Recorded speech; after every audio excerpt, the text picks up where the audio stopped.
Nome do livro: Experiências de Quase Morte, EQMs, Ciência, Mente e Cérebro. Autor: Edson Amâncio.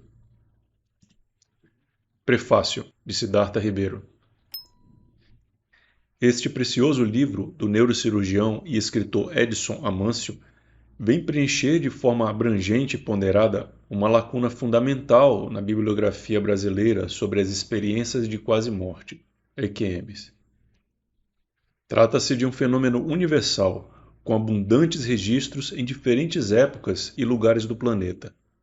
Pessoas à beira da morte experimentam vivências mentais extremamente vívidas que sugerem a passagem para outro plano espiritual.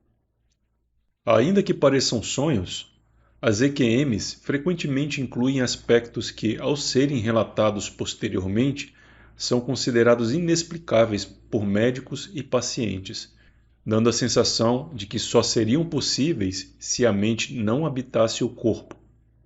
Situações limite entre a vida e a morte são intrinsecamente emocionantes e revelantes, mas a potência luminosa das EQMs leva a experiências excepcionais quase sempre interpretadas por quem as atravessou como uma linha divisória na trajetória de vida, e até mesmo como um sinal divino.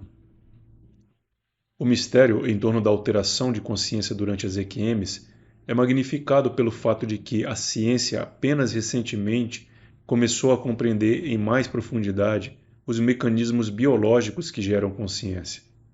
Os estudos pioneiros conduzidos pelas equipes dos neurocientistas Stanislas Dehaene, na França, e Giulio Tononi, nos Estados Unidos, indicam que a distinção entre percepções conscientes e inconscientes decorre, respectivamente, do maior ou menor espalhamento cortical da atividade elétrica.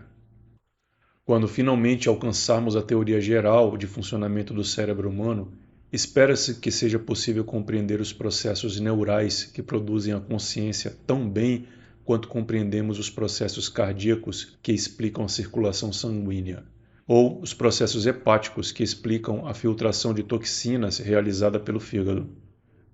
Se e quando isso ocorrer, é provável que as EQMs venham a ser explicadas por mecanismos tais como o aumento do espalhamento cortical da atividade elétrica, bem como pelo aumento da sincronização neuronal em tais frequências. Fenômenos semelhantes ocorrem durante o sono com os sonhos, e também pela ação de psicodélicos clássicos. Não podemos, entretanto, ter certeza de que esse programa de pesquisa se desenvolverá desse modo. Se o mais provável é que o entendimento da consciência exija apenas uma nova biologia, não é impossível que venha a exigir também uma nova física, capaz de dar conta de fenômenos ainda não descritos cientificamente, relacionados à noção de espírito fora do corpo. É por essa razão que o livro tangencia os bardos tibetanos e a física quântica, dois pontos de vista que ao primeiro olhar são completamente díspares, mas têm potencial de convergência, dependendo do que pesquisas futuras venham a encontrar. Mesmo sendo um médico experiente, tarimbado na busca de explicações racionais para sintomas neurológicos e aliado ao rigor científico em sua prática clínica, Edson Amâncio mostra abertura de ideias ao se colocar como um observador neutro, distante da farta evidência de EQMs revisada nesse livro. Essa firme aderência ao ceticismo saudável, verdadeira profissão de fé na possibilidade de aprender sempre mais, é uma das maiores qualidades da sua obra.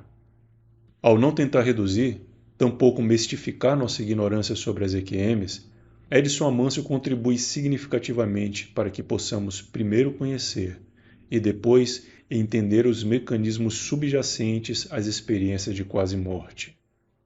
Uma possibilidade instigante a ser explorada empiricamente propõe que a passagem da vida para a morte seja caracterizada por uma grande desaceleração do tempo subjetivo, durante o qual o eu onírico passearia pela vastíssima coleção de memórias armazenadas ao longo da existência, revisando ou refazendo experiências com as cores daquilo que já foi vivido.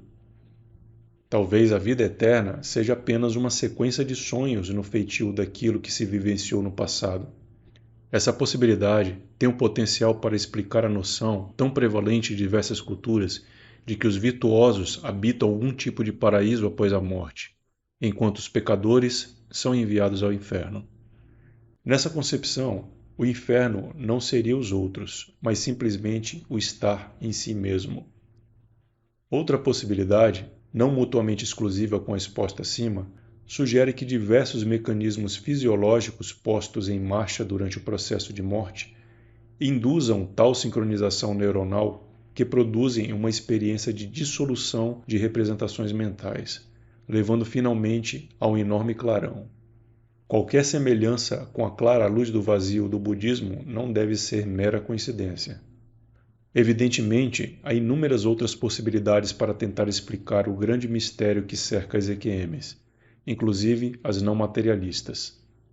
O livro que você tem em mãos não descarta nenhuma delas, pois seu autor compreende que a curiosidade científica e a tolerância cultural são as melhores atitudes diante de um enigma tão profundo. Que possamos seguir aprendendo. Siddhartha Ribeiro, neurocientista e escritor. Se você gostou desse vídeo, peço por gentileza para curtir e se inscrever no canal. E se você tiver alguma sugestão de leitura de amostra, ponha no comentário.